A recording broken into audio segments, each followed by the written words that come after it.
Vallelunga, ragazzi. E se pensate che sia facile come a Misano, vi sbagliate di grosso. Sapete il perché? Perché qui sulla griglia del National è arrivata un'altra Superbike. Vamos!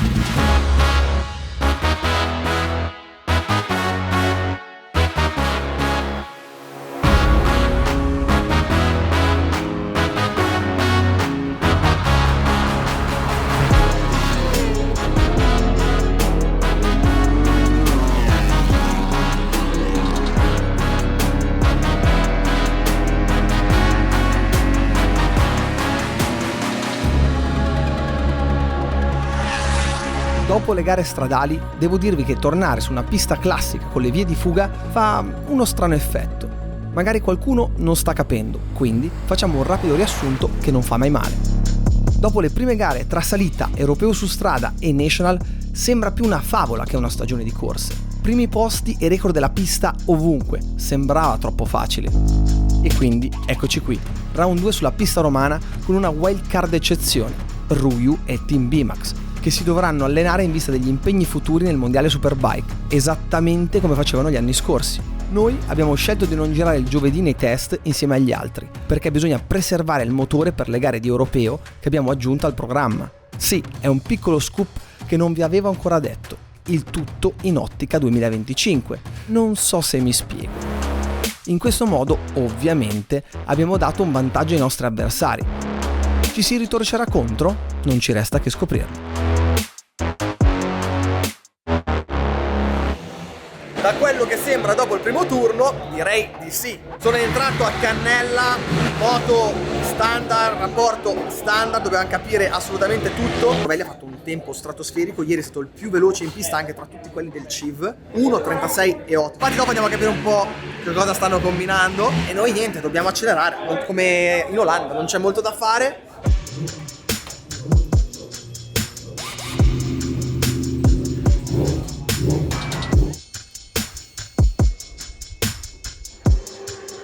Guardalo, stava già aspettando. Io non sto qua un giorno e voi subito best lap di tutto. Risparmiare i chilometri di motore, stai così, stai. Dicevo al tuo capo che avete rotto il cazzo. Quando si fanno i test così, tranquilli, eccetera, eccetera. Poi dico, vabbè, sta gara il giovedì non lo faccio. Bam! 36.8, più veloce in pista, più veloce in anche del CIV. Posso correggere? Sì. 6-7. 6 e 7, Ilian immagino ancora più basso, quindi molto brutta questa cosa. Bel 36 e 4. Sarà arcata. Vabbè, detto questo, FP2 e domani è già ora di qualifica, mannaggia.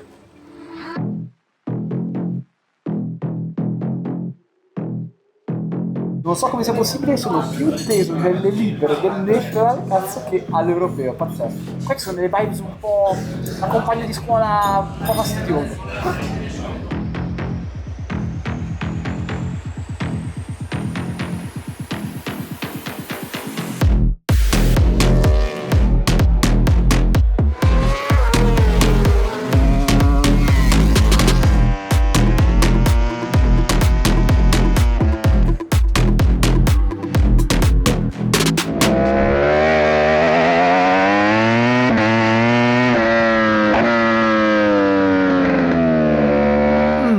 Noto che la moto di Ruju non è proprio un superbike come mi raccontavano un po' gli avversari il giovedì che l'avevamo visto un po' girare.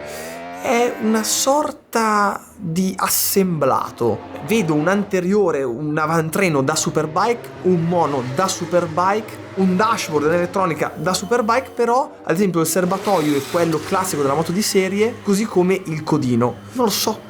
Cioè bisogna dare a Cesare quello che è di Cesare. Diciamo che è anche curioso il National perché appunto si possono vedere tutti questi esperimenti, modificare la propria moto in base alle proprie esigenze e poi messi tutti insieme in gara con l'abilità del pilota, della moto, del team e tutto il resto insieme, vedere cosa ne esce.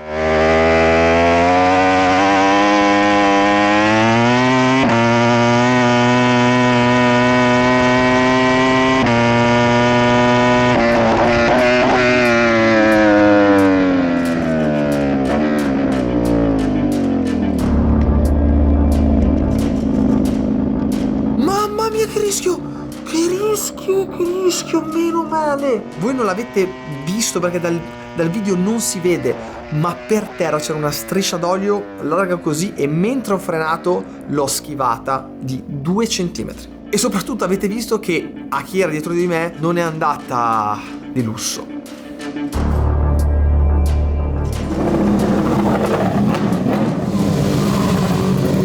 Ho staccato, ho visto l'olio, ho fatto così, sono andato lungo, mi sono girato e c'erano 3 che stavano volando. Sono in mezzo alla campagnata.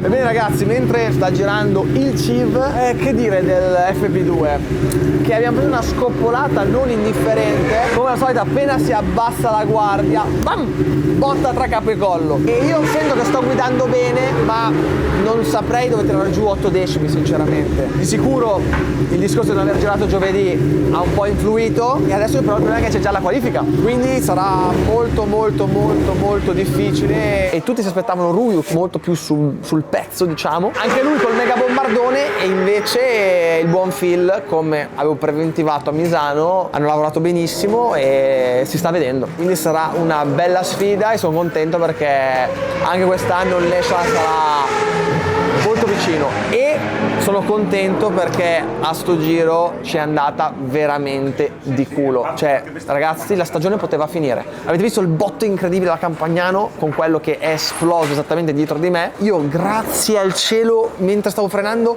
ho visto la striscia d'olio, a un certo punto ho sentito quel rumore bruttissimo di pedane nel cemento, mi giro e c'erano tutte le persone che stavano volando per aria. Quindi se fosse successo a noi non ci sarebbe stata più la gara in Germania tra pochissimo il 16 giugno, non ci sarebbero state tutte le altre gare, avremmo dovuto riprendere il V4S in mano, è un casino. Quindi è andata bene, oggi guardiamo il lato positivo che è quello. L'anno scorso, con la sfiga che avevo, se mi fosse successa la stessa situazione con l'olio in pista, l'avrei sicuramente preso in pieno e saremmo qui a mettere tutti i santi in colonna. Siamo abbastanza nella merda, ma la moto è ancora qui, sana e salva. E soprattutto ho un team fortissimo che oltre a mettermi sempre nelle migliori condizioni mi dà sempre fiducia. Domani è un altro giorno, quindi full gas.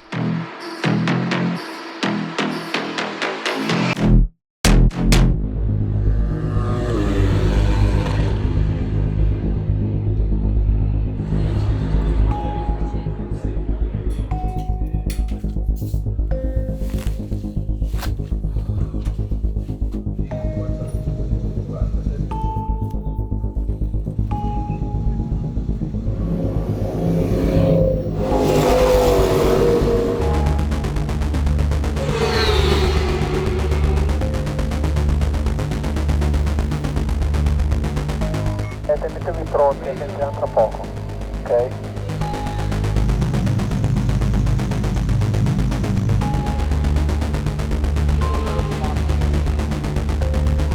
Scansate, vai.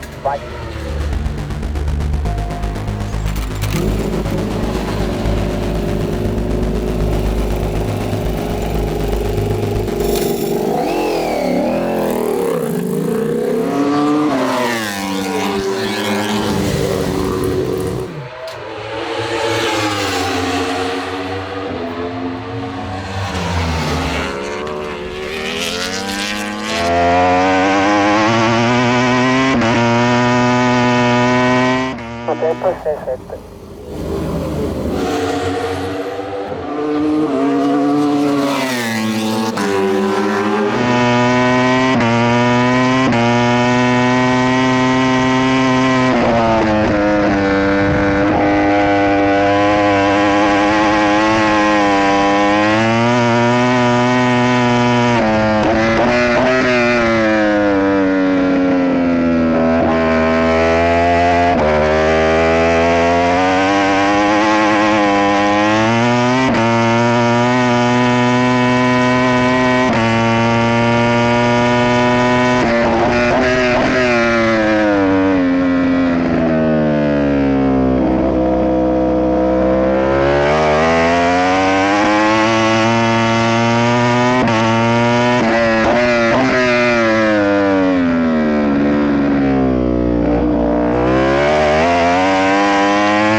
6 o ancora più 3.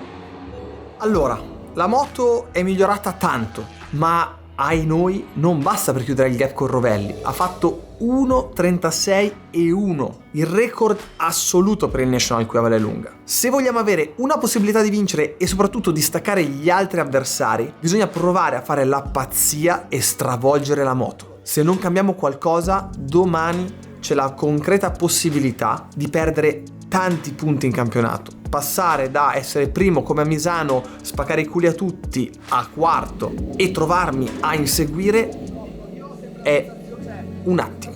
Cioè i tuoi occhi devono stare sempre qua, non è che stai pensando là, devi star lì a gestire perché... E poi comunque quando mollo sti cazzo di freni, la sento come se proprio vuole andare verso l'esterno senza dargli il gas. Ma appena poi più gas, volta.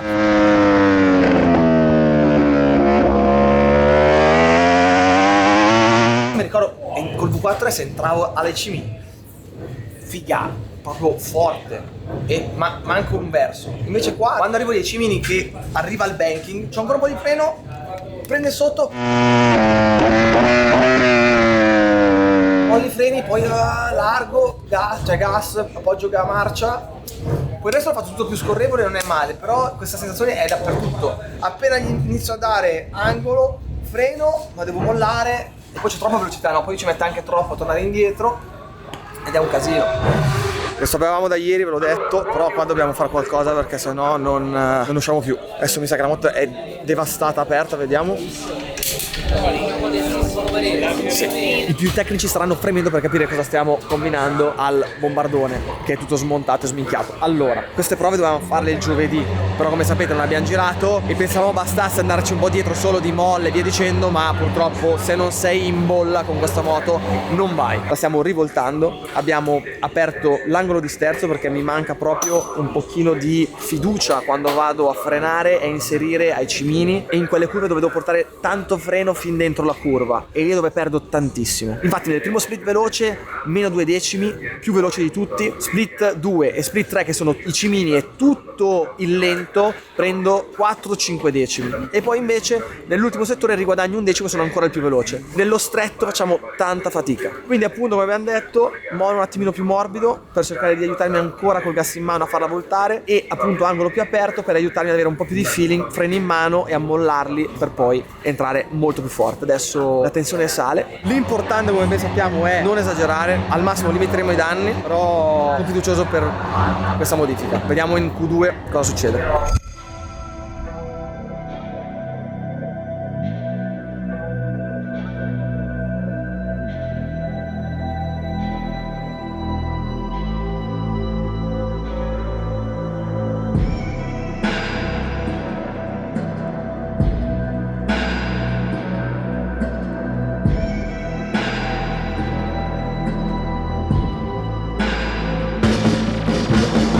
Immagino gomma nuova, gomma nuova, perché ho fatto 7.3 adesso. Non so il piano che hanno fatto con le gomme sinceramente.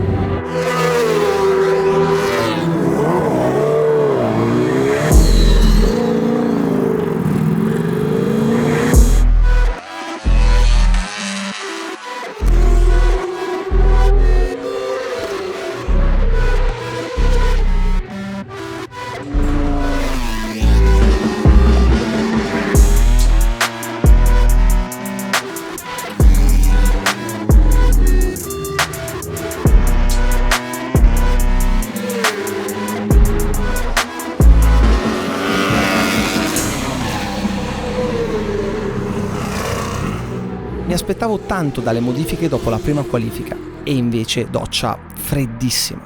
Non solo siamo lontani nel giro secco, ma anche di passo.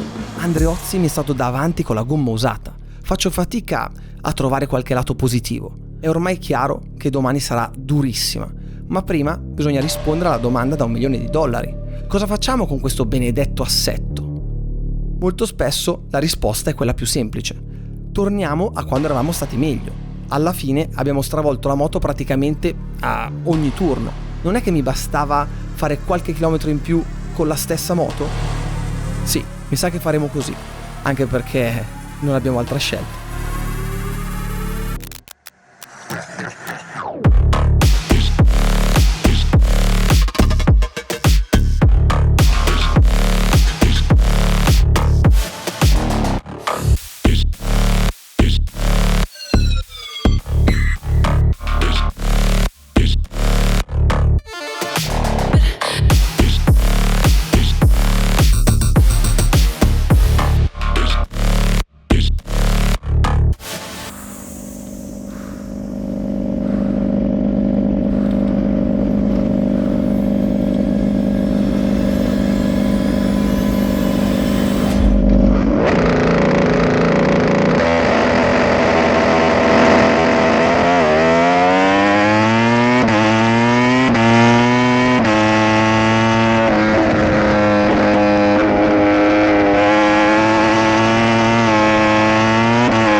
Santa Ruffi da Vallelunga, penso qui con l'attacco di Salvadori molto deciso.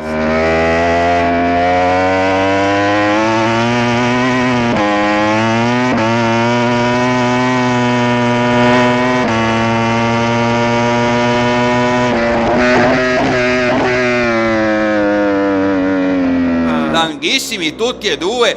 Luca rientra, ma in terza posizione deve anche schivare i piloti che arrivano. Wow, ma cosa sta succedendo? Prime 5-6 curve da follia totale. Prima staccatone su Andreozzi dentro ai cimini. Ho qualcosa di più nelle prime curve, cerco sempre di sfruttarlo. E poi fianco a fianco a 250 all'ora con Filippo, e lì è partito il pensiero più classico tra i piloti testa a testa, cioè finché non freni tu, io non freno. Il problema è che l'abbiamo pensato tutti e due, e quindi lunghi. Adesso siamo in terza posizione. Non siamo messi male. Da quello che sto vedendo nei primi momenti di gara, il ritmo è veloce ma non è serratissimo. Ci stiamo bene.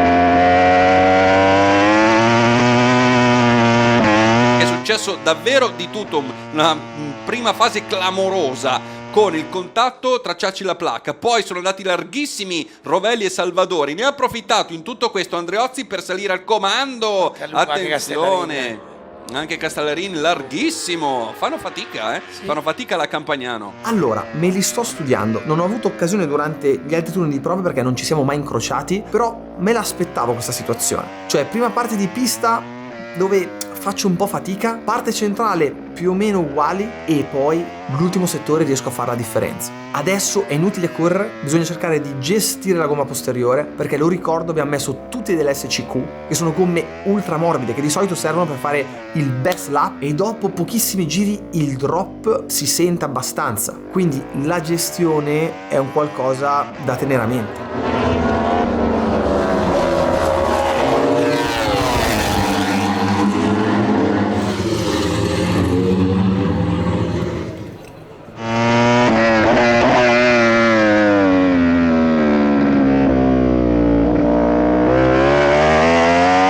Giro, direi non male, sto qui dietro abbastanza agilmente è un parolone, però non sono impiccato come mi immaginavo di essere, e soprattutto ho dato un occhio alla tabella e mi segna più 2 secondi e mezzo, più 3, ma dov'è finito Rovelli? E anche questa è la domanda che mi sto facendo. Noi testa bassa, bisogna andare a prendere quella prima posizione.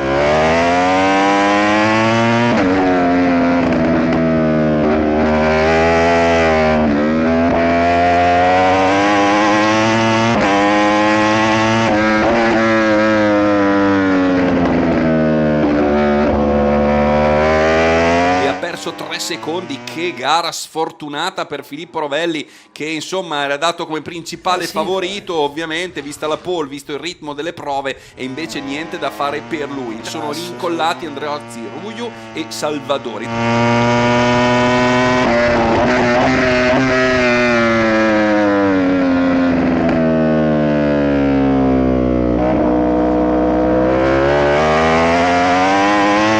Il posteriore Andreozzi, di sicuro Ruju non se la farà scappare. Ragazzi, da questo momento fuoco alle polveri. Sì, a momenti va sull'erba Andreozzi, che ha dovuto allargare di nuovo. Ne approfitta Salvadori. Ruju improvvisamente gli si è chiusa la vena, e neanche fosse l'ultimo giro. Quindi devi lasciare la posizione Gabriele, perché è tagliato nettamente, se no arrivano i warning. Bam! In 2 curve da terzo a primo. È andato tutto secondo i piani. Ruju che porta la staccata, porta un po' largo Andreozzi, sfrutto l'occasione, mi butto dentro, cerco di mettere pressione anche a Ruju per mandarlo un po' lungo, va lungo, incrocio, staccatone a semaforo e prima posizione. Adesso è il momento di non esagerare. Io imporrò il mio passo ma senza prendere un rischio. Se basterà per andare via, bene, altrimenti mi terrò nel taschino quel qualcosa per l'ultimo giro.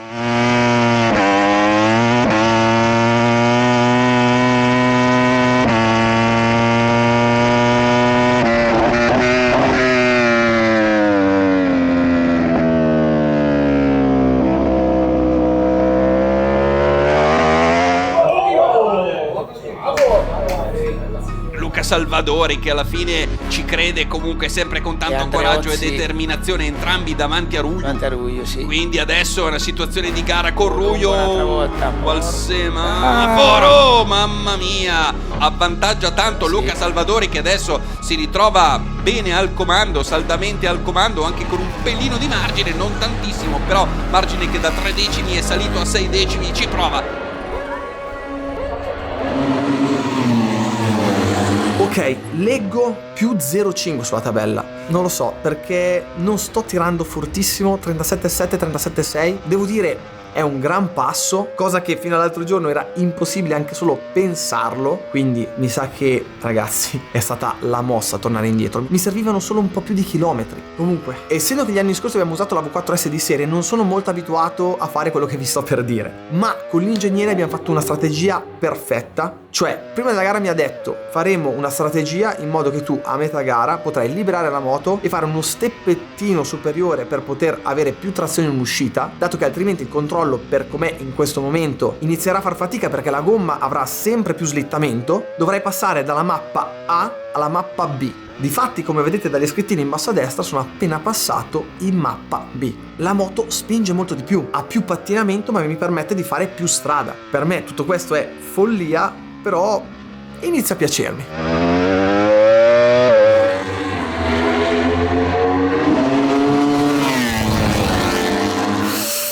Più 0, vuol dire che ce l'ho attaccato qui bello dietro la coda. Si saranno dati un pochino di fastidio e basta, ma me lo aspettavo. Adesso con calma, come prima, non facciamoci prendere dall'ansia, vediamo se tenterà l'attacco. Se invece arriveremo all'ultimo giro ancora in questa situazione, semplicemente darò tutto me stesso in quegli ultimi 5 km.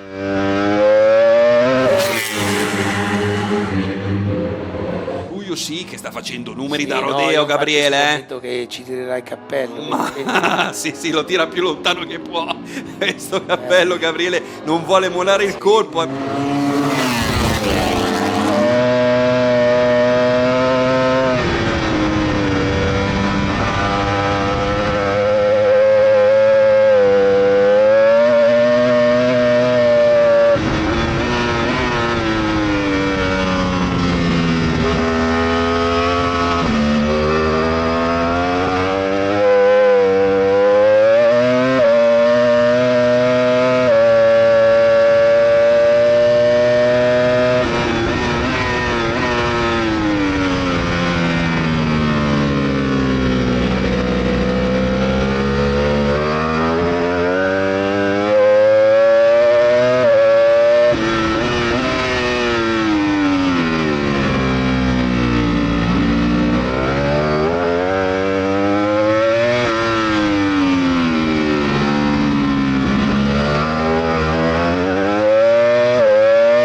Bene Ruju stavolta.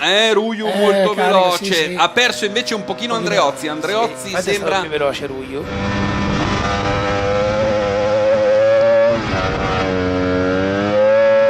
9, l'attacco di Ruio, mamma mia, i Cimini qui deve lasciargli strada, vediamo se va largo, se può incrociare la traiettoria all'interno. Salvadori sì, lo fa, però Ruio adesso ha spazio per dare gas, sono affiancati Salvadori e Ruio, sono affiancati, ripassa Luca Salvadori, attenzione al cante Andreozzi, è questo lo spettacolo del Virus Power National Trophy 1000, di nuovo alla Campagnano, Ruio non c'è spazio, non lo fare Gabriele perché andate giù, bravo. Mamma mia, che rischi. Al curvone a 2,40 mi è aperta dietro completamente, poi Ruiu dentro, incrocio, vicinissimi a 200 all'ora. Io non posso più fare le gare così, ho 32 anni. Adesso astuzia, chiudere tutte le porte e a centro curva fermarsi, ripartire full gas in modo da non permettere l'attacco nella curva dopo. Culo strettissimo e non vogliamo.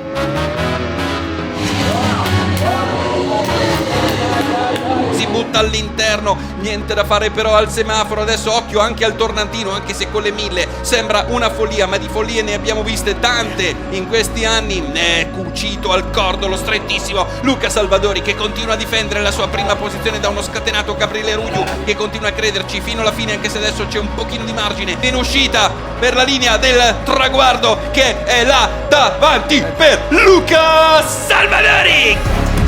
Sì, cazzo, sì, che figata. Mamma mia, vincere così è troppo bello, cioè completamente insperato. Prima della gara avrei firmato col sangue per una seconda posizione e invece, come al solito, le gare sono un'altra cosa, sono imprevedibili e il motorsport è bello per questo.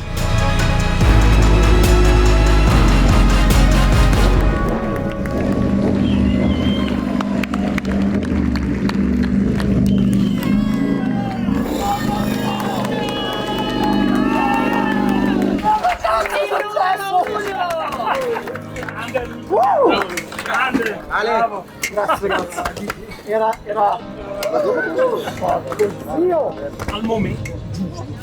Bam. Bravo, grazie. Mi devo mettere il video, mettere il video ve lo devo. Mamma mia, veramente ragazzi, è stata un capolavoro. La metto insieme alla gara del V4S nel 2022, dove è stato fatto anche lì un qualcosa di incredibile. Bellissimo. Per il campionato è fondamentale, è stato fondamentale. I miei avversari si sono rubati a vicenda i punti, quindi bello. Le due gare più difficili, Vallelunga e Misano, punteggio pieno. Vamos! Vai!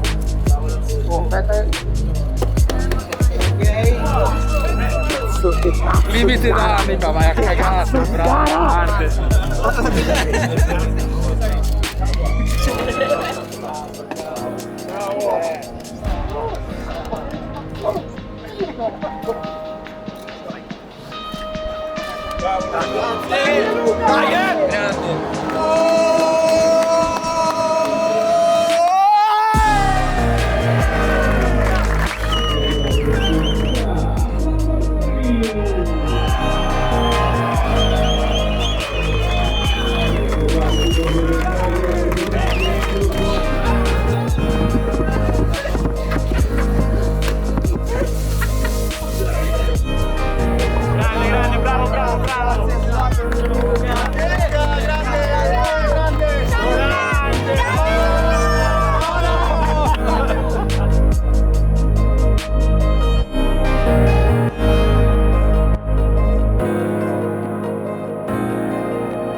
Adesso ragazzi vi stupirò.